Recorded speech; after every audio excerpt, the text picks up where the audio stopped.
Hai, selamat Natal adik-adik. Selamat Natal Kak Alex. Selamat Natal kalian. Wah, kayaknya Dede bingung nih. Kak, masih tanggal 19 nih kok sudah selamat Natal. Ya karena sekolah minggu kita hari ini merayakan Natalnya. Betul sekali. Nah Kak Alex, kalau waktu Natal nih kita pasti nyanyinya lagu-lagu Natal ya. Ya enggak ada Dek. Nah coba Kak Alex, hari ini kita mau nyanyi apa dulu nih kalau gitu? Wah, yang ada dunia-dunianya itu loh. Dunia-dunia. Terus gemar-gemar. Ya dunia gemar. Dunia gemar dan soraklah. Ya Dek kita nyanyi ya. Semuanya bangkit berdiri, kita dengan semangat nyanyi. Dunia gemar dan soraklah. Dunia gemar dan soraklah, Rajamu lahirlah. Beri hatimu kepadanya, bersama nyanyilah, bersama nyanyilah. Dunia gemar dan soraklah, Rajamu lahirlah. Beri hatimu kepadanya, bersama nyanyilah, bersama nyanyilah. Joy to the world. Joy to the world, the Lord is come. Let her receive her King. Let every heart prepare him room. And heaven and nature sing, and heaven and nature sing, and heaven nature Joy sing. to the world. Joy to the world, the Lord is come. Let earth receive her King. Let every heart prepare him room. And heaven and nature sing, and heaven and nature sing, and heaven and nature sing. Mari kita berdoa dulu ya adik-adik. Tuhan, terima kasih Tuhan untuk pagi hari ini. Kau berikan kami kesempatan untuk beribadah Tuhan, untuk merayakan hari Natal yang indah ini. Dan tolong pimpin ibadah kami ini dari awalnya hingga akhirnya Tuhan. Biarlah hati kami siap untuk segala kegiatan yang ada di hari Natal ini Tuhan. Masih Tuhan, dalam nama Tuhan Yesus kami berdoa. Amin. Wah adik-adik, saat Natal waktu Yesus lahir beribu-ribu tahun yang lalu ada kita surga yang bergema, lahir Raja Mulia. Kita nyanyikan ya, kita surga bergema.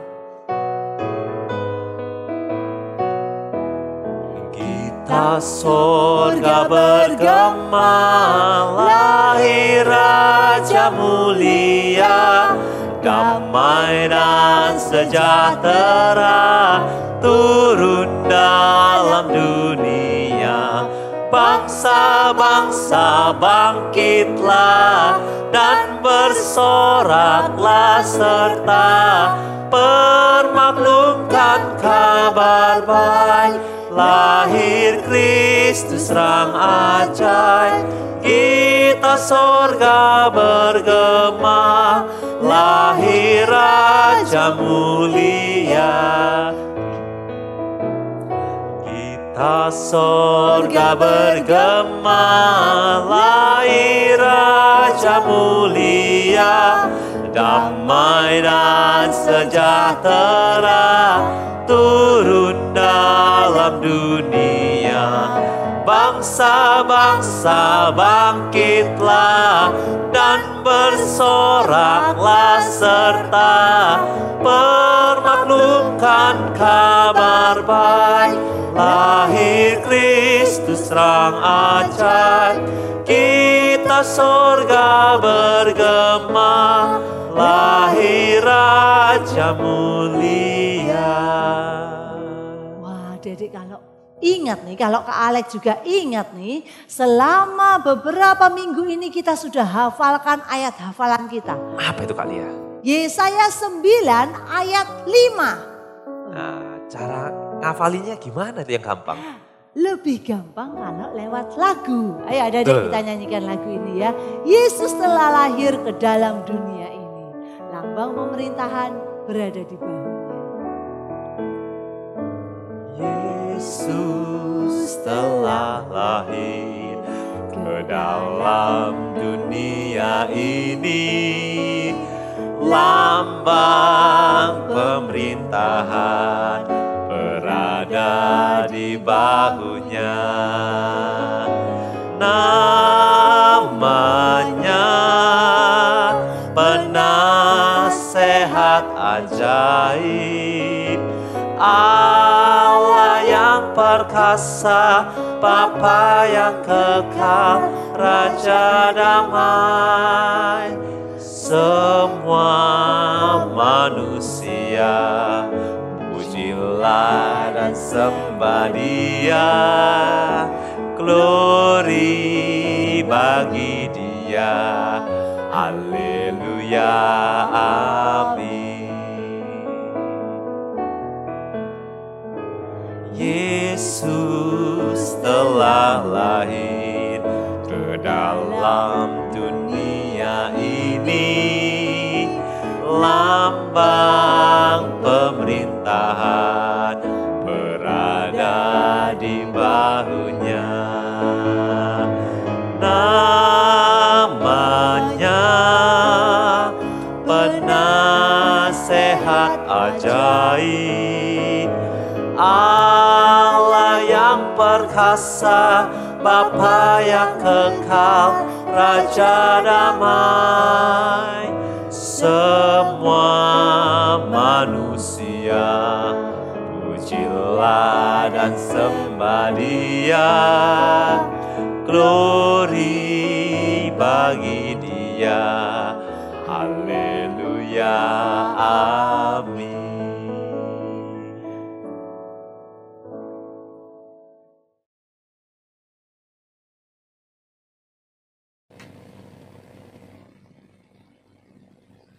Halo anak-anak, Shalom.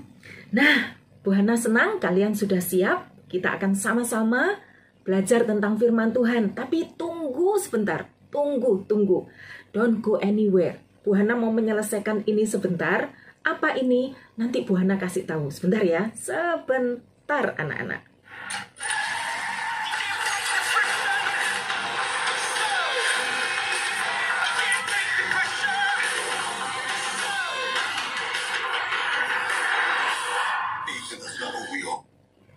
Wow, seru sekali anak-anak. Wah, pasti anak-anak juga heran ini. Bu Hana ini yang seru apa sih?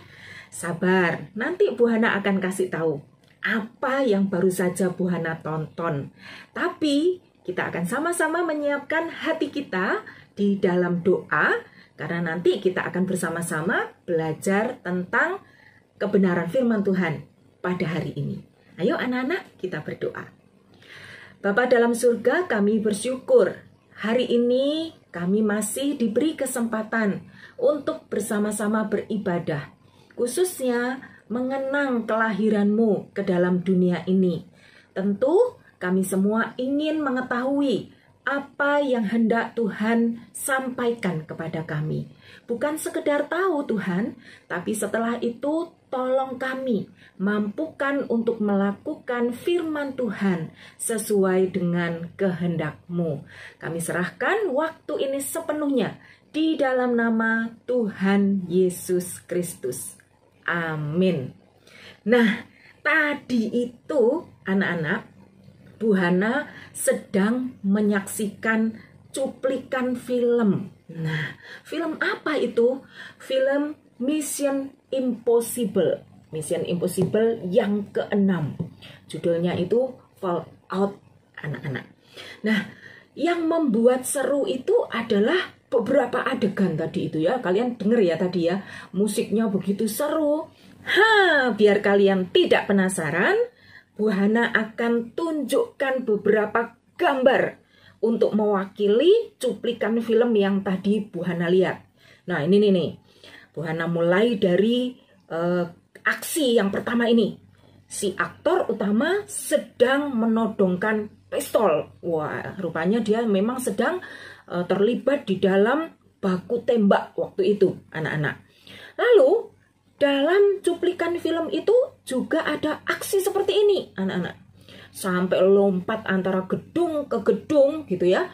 Jadi ini memang sangat heroik sekali. Lebih heroik lagi yang bagian ini nih, anak-anak.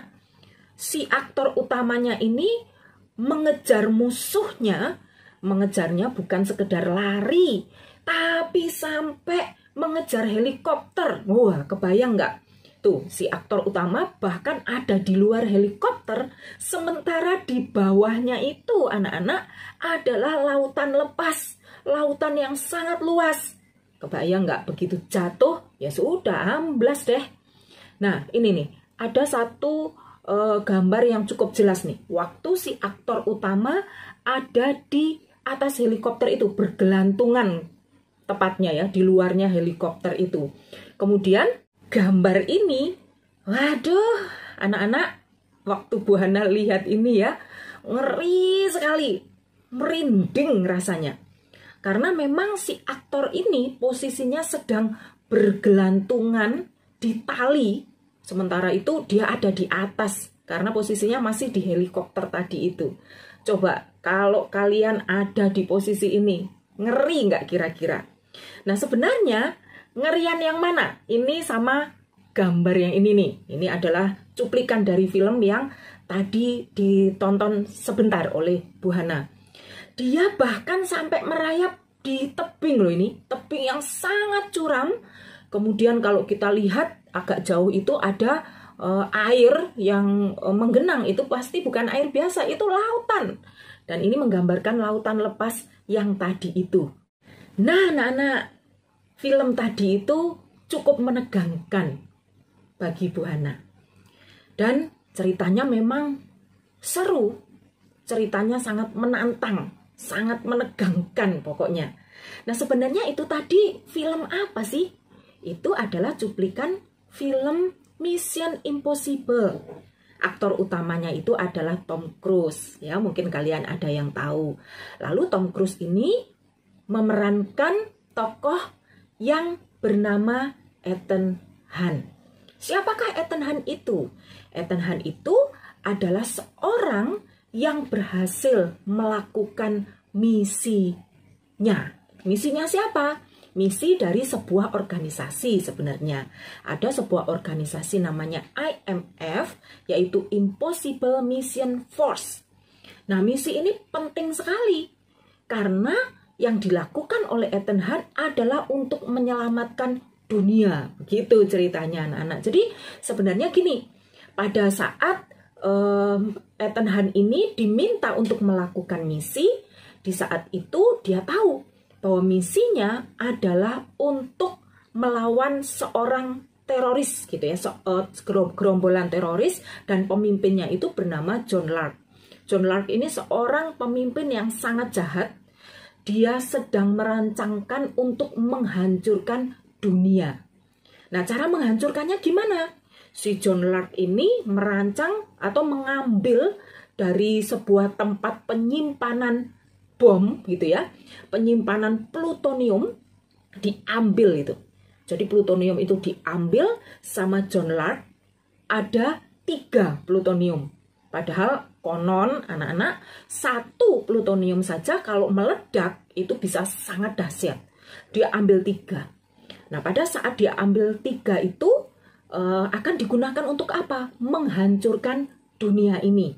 Kenapa kok dihancurkan? Si John Lark ini punya ambisi untuk membuat dunia yang baru. Jadi setelah nanti hancur, dia akan memulai lagi menata dan membuat dunia ini menjadi kondisinya baru.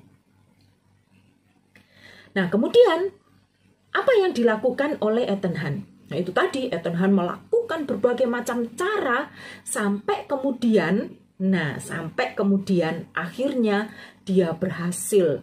Nah, luar biasanya itu anak-anak, waktu dia melakukan aksi-aksi ini, wah, aksinya itu heroik sekali, dan dia berusaha tidak ada satupun yang menjadi korban. Termasuk sebenarnya ini dia sendiri terancam di dalam pertarungan itu, di dalam usaha atau misi itu. Tapi nyatanya si Ethan Hunt berhasil. Wah, namanya juga film ya anak-anak ya. Kenapa kok dia berhasil? Ya karena sutradaranya membuat seperti itu. Padahal nih anak-anak, kalau di dalam dunia nyata, misalnya, Bu Hana mau tunjukin kalian gambar ini nih. Apakah kalian tahu? Ini adalah gambar dampak dari plutonium, anak-anak. Jadi plutonium itu ketika diledakkan, itu akan seperti ini bentuknya. Nah, apakah ini sebuah lukisan? Bukan, ini sesuatu yang nyata. Karena plutonium itu di dalam dunia nyata pernah diledakkan juga di 2 kota di Jepang. Ayo, kalau anak-anak belajar sejarah, anak-anak akan tahu. Ada kota di Jepang, yaitu Hiroshima dan Nagasaki, yang hancur lebur tahun 1945. Pada saat plutonium ini diledakkan oleh Amerika. Dan pada waktu itu anak-anak tercatat, jadi para ahli itu sepakat bahwa berapa nih korbannya yang mati waktu itu? Yang mati itu sekitar 300.000 pada waktu itu loh ya, tahun 1945 hanya di 2 kota dan hanya ada satu bom gitu ya, bukan 3 seperti kisah dalam Mission Impossible itu. Jadi sebenarnya kalau kita melihat dari kenyataan ini, apa yang terjadi di dalam cuplikan-cuplikan atau di dalam misinya Ethan Hunt itu memang sebenarnya sih tetap impossible sih ya. Tapi namanya juga film, jadi memang dirancang seperti itu supaya penontonnya juga menjadi senang karena ada happy endingnya begitu ya. Nah, yang menjadi penekanan dari kisah ini menurut Bu Hana, anak-anak, bukan karena kehebatannya. Tapi Bu Hana membayangkan begini, seandainya gitu ya, seandainya si Ethan Hunt ini waktu didatangi, jadi ada beberapa orang dari IMF itu datang untuk melaksanakan misi ini, dan kemudian dia tidak mau, sementara IMF ini tahu bahwa yang bisa melakukan Mission Impossible ini hanya Ethan Hunt. Tapi ternyata Ethan Hunt itu nggak mau, kira-kira apa yang terjadi? Pasti ceritanya ya mirip dengan Hiroshima Nagasaki, meskipun hanya di film. Yaitu apa? Pasti akan terjadi kehancuran yang besar. Pasti John Lark ini akan berhasil menghancurkan dunia, dan cita-citanya kan akan membangun dunia yang baru sesuai dengan keinginannya. Nah, jadi meskipun hanya film, ya Bu Hana kagum juga lah sama Ethan Hunt ini ya. Untung dia mau. Untung dia mau melaksanakan misi itu. Nah, anak-anak, kenapa kok Bu Hana menyampaikan kisah ini dalam cerita Natal hari ini? Karena ini menggambarkan situasi orang-orang atau umat Tuhan. Masih ingat gak? Kisah-kisah yang diceritakan oleh Lausophilia.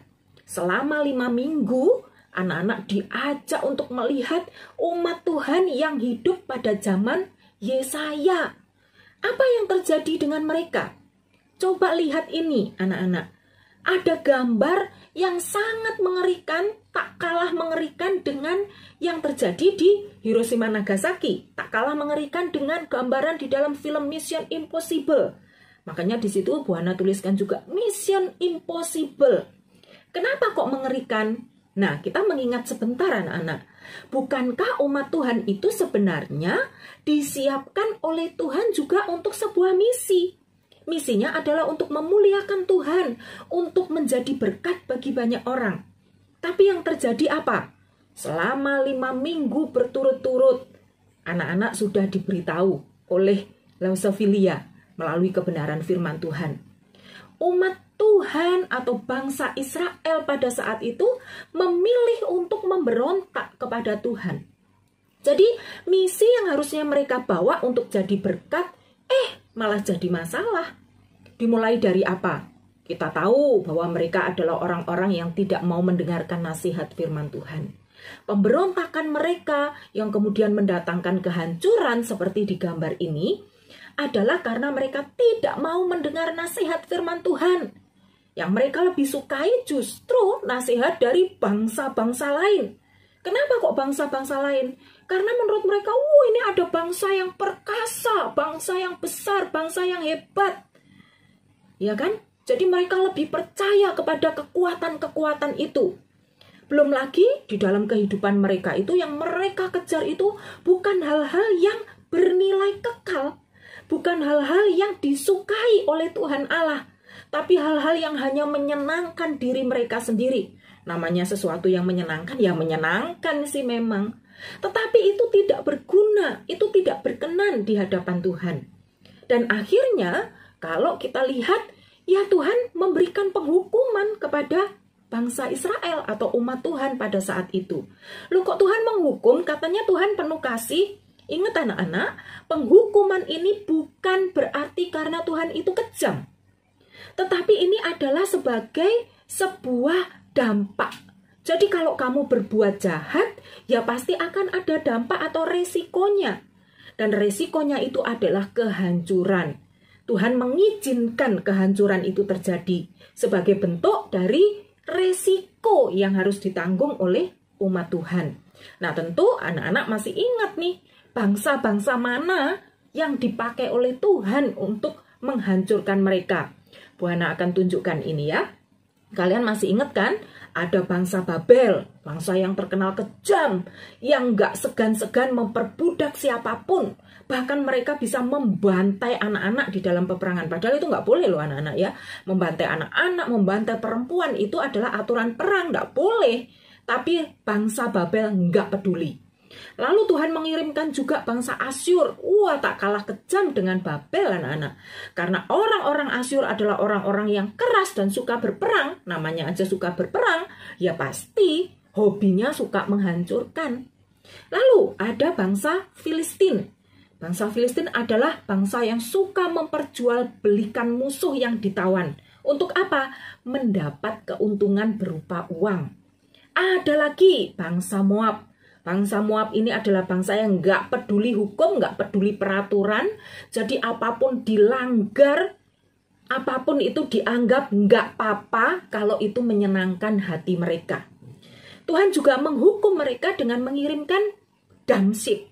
Damsyik itu punya kubu-kubu pertahanan yang sangat kuat. Nggak mudah melawan mereka itu anak-anak. Lalu ada lagi Ethiopia.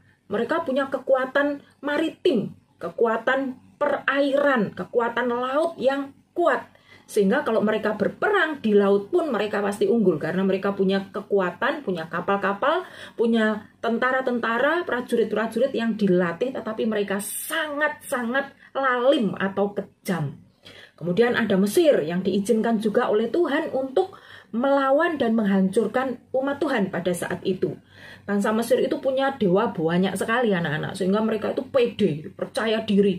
Karena dewanya banyak, mereka akan dilindungi dewa A, B, C, D, E, F, G, dan seterusnya. Sehingga mereka akhirnya menjadi sangat berani melawan siapapun. Nah kemudian ada juga bangsa Arabia. Memiliki kekuatan berperang dengan pedang. Mereka terbiasa berjuang di padang gurun yang panas, yang tandus. Sehingga mereka menjadi bangsa yang sangat kuat, bangsa yang sangat kasar, sangat keras. Mereka tidak mudah dikalahkan. Nah anak-anak, dari semuanya itu, ya jelas, mission impossible. Untuk menjadi berkat, untuk hidup memuliakan Tuhan, bangsa Israel atau umat Tuhan sudah fail. Mereka tidak berhasil. Kondisi yang sangat mengerikan sekali anak-anak. Kecuali kalau nanti ada yang datang untuk menyelamatkan mereka. Lalu Nabi Yesaya menuliskan nubuatnya. Nubuatnya itu adalah pada satu saat akan datang seorang penasihat ajaib, Allah yang perkasa, Bapa yang kekal, Raja damai. Jadi misi itu tidak impossible atau misi itu pasti akan berhasil kalau datang sosok ini.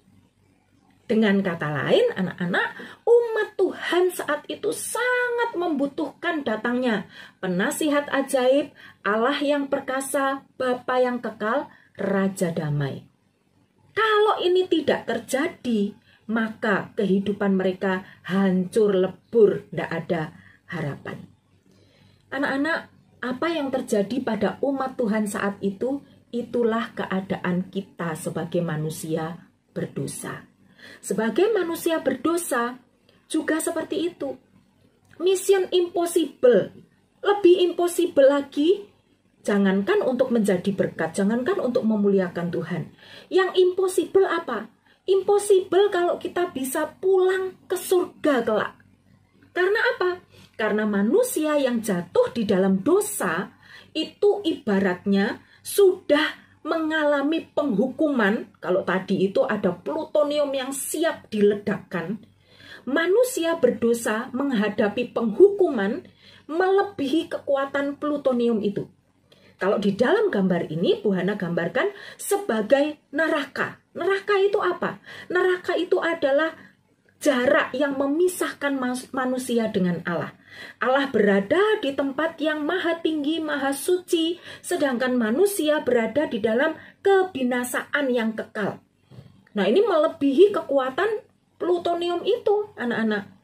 Dan Alkitab mengatakan, kenapa kok manusia, kita semua, itu mengalami mission impossible ini?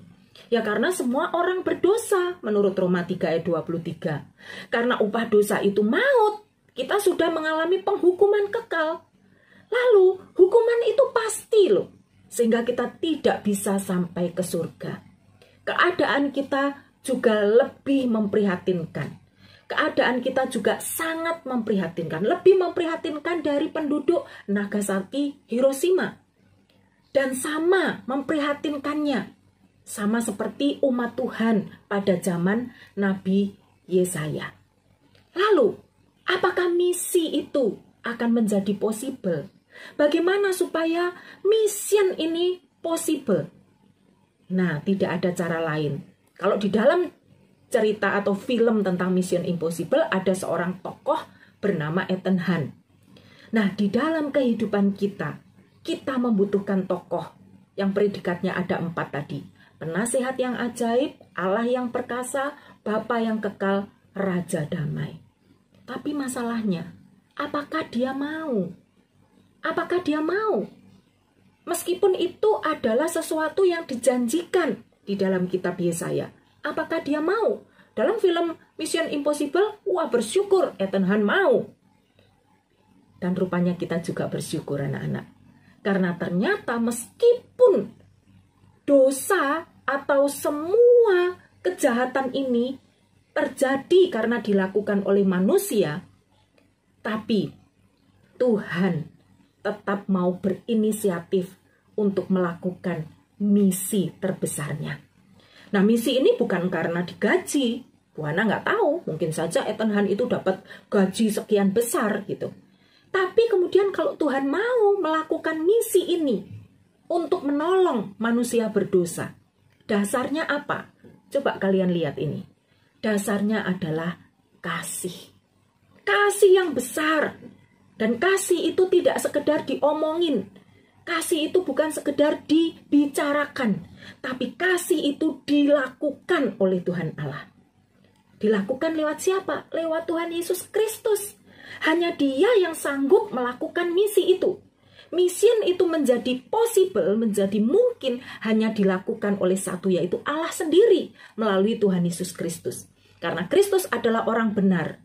Tetapi Dia pun harus berkorban. Kalau dalam film Mission Impossible hebat kok, Ethan Hunt tidak sampai terluka, ya namanya juga film. Tapi dalam misi yang dilakukan oleh Tuhan Allah lewat Yesus Kristus, Tuhan Yesus harus mati. Kenapa? Karena dosa manusia itu membutuhkan penebusan. Hukuman mati, kita semua yang seharusnya dihukum mati, itu harus ada yang menggantikan. Dan yang menggantikan ini adalah mengambil hukuman kita, sehingga dia juga harus mati. Yesus lahir di dalam dunia sebagai manusia, supaya dia bisa mengambil posisi kita, lalu dia mati bagi dosa-dosa kita. Tetapi karena dia Tuhan, maka dia bangkit kembali. Kita nggak bisa melakukan apapun untuk mencapai Allah. Entahkah itu perbuatan baik, kesalehan, pendidikan, prestasi, kebaikan kita, amal yang banyak. Nggak bisa. Untuk bisa beroleh hidup yang kekal. Untuk tidak masuk ke dalam hukuman. Supaya kita bisa berpindah dari hukuman mati kepada hidup yang bisa dilakukan atau yang bisa melakukan hanya Tuhan Yesus. Nah, ketika Tuhan Yesus itu datang ke dalam dunia, dia lahir sebagai manusia, anak-anak, maka mission impossible. Loh, kok masih impossible, Bu? Imnya itu sudah berbeda. Immanuel, Allah beserta kita, itulah yang membuat possible. Kita sekarang dimungkinkan untuk memuliakan Tuhan karena kita sudah berpindah dari mati kepada hidup yang kekal. Kita dimungkinkan untuk menjadi berkat. Tapi tidak boleh berhenti di situ.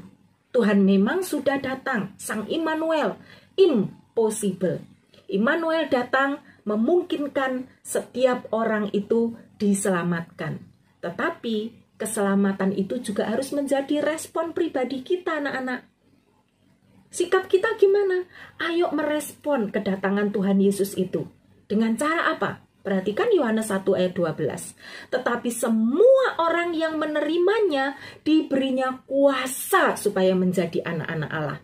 Yaitu mereka yang percaya dalam namanya. Apa yang harus dilakukan orang yang berdosa? Orang yang berdosa itu akan merasa bersalah, dia akan terpisah, nggak punya tujuan hidup, mengalami kematian kekal.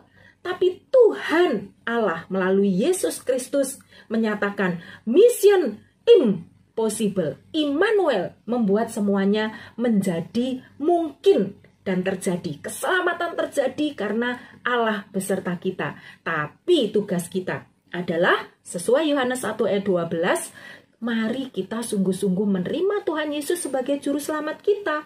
Percaya Yesus Kristus satu-satunya juru selamat. Di tulisan yang berwarna biru, kita bisa baca sama-sama. Yesus Kristus memberikan nyawanya bagi manusia berdosa. Yesus menerima orang-orang berdosa yang datang padanya, yang sadar akan dosa-dosa mereka dan percaya padanya. Hanya melalui iman kepada Yesus Kristus, kita bisa mengenal Allah yang hidup. Anak-anak, karena Yesus mau datang ke dalam dunia. Nah, Yesus itu siapa? Dia adalah the promised one. Dia adalah yang dijanjikan. Yesus yang dijanjikan itu untungnya mau datang ke dalam dunia. Seandainya dia tidak mau, maka mission tetap impossible. Tapi karena Yesus mau datang ke dalam dunia, maka mission itu impossible. Immanuel, Allah beserta kita, membuat keselamatan itu terjadi. Dimungkinkan, bahkan bukan cuma kemungkinan, tetapi kepastian di dalam Tuhan Yesus Kristus. Maka kita bersyukur, nubuat yang disampaikan oleh Nabi Yesaya di dalam Yesaya 9 ayat yang kelima. Ayo, masih ingat ayat hafalan kita ini yang mengatakan, sebab seorang anak telah lahir untuk kita, seorang putra telah diberikan untuk kita, lambang pemerintahan ada di atas bahunya, dan namanya disebutkan orang penasihat ajaib, Allah yang perkasa, Bapa yang kekal, Raja damai. Mari kita syukuri bahwa Allah yang dijanjikan, yaitu melalui Yesus Kristus, untuk membuat mission menjadi possible, bahkan misi itu pasti berupa keselamatan bagi kita. Hari ini kita syukuri di hari Natal ini. Jangan cuma bersyukur lewat mulut, tapi mari bertekad mengundang Yesus sebagai juru selamat kita. Sampai kapan? Sampai selama-lamanya. Jangan pernah menggantikan Kristus dengan apapun, karena itu pernah dilakukan oleh umat Tuhan di zaman Yesaya, umat Israel pada masa lampau di dalam perjanjian lama, dan mereka hancur. Tapi Yesus Kristus mengasihi kita. Jangan sia-siakan itu. Mari kita mengambil tekad untuk mau merajakan Kristus, Sang Raja Damai itu, menjadi juru selamat kita dari sekarang sampai selama-lamanya. Amin. Mari kita berdoa, anak-anak. Tuhan Yesus, terima kasih. Engkau yang dijanjikan itu sudah menepati janjimu. Engkau datang ke dalam dunia menjadi penasihat ajaib, menjadi Allah yang perkasa, menjadi Bapa yang kekal dan Raja damai. Tuhan, kami tidak mau mengulang dosa-dosa dan pemberontakan umat Tuhan di masa lalu. Kami mau menghargai kelahiran-Mu di dalam dunia ini. Kami mau mengundang Engkau sebagai satu-satunya juru selamat dalam hidup kami, mulai dari sekarang sampai selama-lamanya. Kalaupun kami mengalami masalah, mengalami kesulitan, mengalami berbagai macam hal yang tidak menyenangkan, Tuhan, kami tidak mau berpaling kepada kekuatan lain. Kami mau tetap tunduk kepada nasihat-nasihat firman-Mu. Kami tetap mau mengandalkan kekuatan Allah yang perkasa. Kami juga terus mau memikirkan hal-hal yang benar, yang kekal, yang berkenan kepada Tuhan. Kami tidak mau hidup dengan kesenangan-kesenangan yang sementara saja. Kami tidak mau dikuasai oleh kesenangan-kesenangan dunia ini. Dan kami mau mengundang Engkau sebagai Raja atas hidup kami, supaya kami semua mengalami damai sejahtera. Terima kasih Tuhan untuk anugerah-Mu. Kami bersyukur di dalam nama Tuhan Yesus Kristus. Amin. Anak-anak, selamat hari Natal. Tuhan Yesus memberkati. Adik-adik, kita sudah mendengar firman Tuhan hari ini. Kak Alex juga dengar ya tadi ya. Nah, kita sekarang waktunya untuk memberikan bejana untuk Tuhan. Berikan yang terbaik untuk Tuhan. Dan adik-adik, untuk yang sudah mengumpulkan bejana untuk Tuhan selama 1 tahun ini, boleh dipersembahkan ke gereja. Caranya gimana? Boleh ini ditransfer di rekening ini nih. Ya, atau buat adik-adik yang mau bawa uangnya ke gereja, masukkan dalam amplop, diserahkan ke lause VV yang ada di gereja setiap hari Senin sampai Jumat siang, ya, jangan sore, jangan malam, jangan pagi-pagi sekali, lause VV masih tidur, ya. Oke adik-adik, dan kita akan menutup sekolah minggu kita hari ini. Kita nyanyikan sebuah lagu, Selamat Hari Natal. Selamat Hari Natal, selamat Hari Natal, selamat Hari Natal dan Tahun Baru. Selamat Hari Natal, selamat Hari Natal, selamat Hari Natal dan Tahun Baru. Salam bagimu sekalian, selamat Hari Natal dan Tahun Baru. Selamat Hari Natal, selamat Hari Natal, selamat Hari Natal dan Tahun Baru. We wish you a Merry Christmas, we wish you a Merry Christmas, we wish you a Merry Christmas and a Happy New Year. Mari kita berdoa adik-adik. Tuhan, kami bersyukur untuk ibadah hari ini. Kami boleh merayakan Natal bersama-sama dengan teman-teman kami Tuhan. Kami bersyukur untuk firman Tuhan. Kami bersyukur untuk kebersamaan kami dengan teman-teman kami. Terima kasih ya Tuhan Yesus. Biarlah kiranya firman Tuhan yang sudah diberikan tadi boleh terus ada dalam hati kami. Boleh kami lakukan dalam setiap hari kehidupan kami. Dalam nama Tuhan Yesus kami sudah berdoa. Amin. Nah adik-adik, minggu depan masih ada 1 hari, 1 minggu yang terakhir di bulan Desember. Jangan sampai nggak ikut ibadahnya loh ya. Dan see you next week ya. So stay safe, stay healthy. Don't forget to keep praying. And God bless you all. Bye-bye.